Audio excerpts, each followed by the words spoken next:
സുരേഷ് അണ്ണ നിങ്ങളെ രമേശന്റെ ഭാര്യ തിരക്കുന്നില്ല. തിരക്കണമല്ലോ. ആ പെണ്ണ് അണ്ണന് കൊത്തി എണ്ണ 2 ദിവസം കൊണ്ട് അണ്ണനെ തന്നെ നോക്കിയാണ് ഞാൻ കണ്ടുകൊണ്ടിരിക്കുകയാണ്. കൊത്തണല്ലോ. കൈലിയാണെന്ന് നമുക്ക് വെയിറ്റ്ലെസ് ആണല്ലേ. പക്ഷേ സുരേഷിന് ഈ പെണ്ണ് വേണ്ട. എന്താട്ടാ? സുരേഷ് ഒരു പെണ്ണിന് വാക്കു.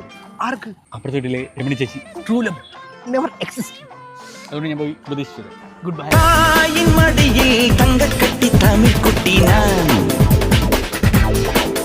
കുട്ടീനെ ഞാൻ കുറ്റം പറയില്ല.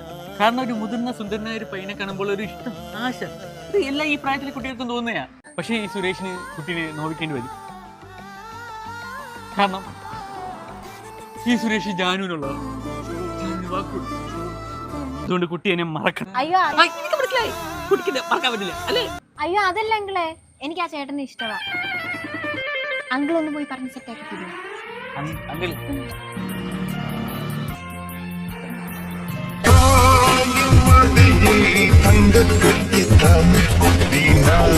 പറഞ്ഞു മനസ്സിലാക്കിയ ഞാൻ മനസ്സിലാക്കി. ഞാൻ പറഞ്ഞു എനിക്ക് വേറെ ജീവിതം ഉണ്ടെന്ന്. ഞാൻ നിന്റെ പേരൊക്കെ പറഞ്ഞു, നിന്നെ വേണമെങ്കിൽ നോക്കാൻ. പക്ഷെ അവൾക്ക് താല്പര്യമില്ല.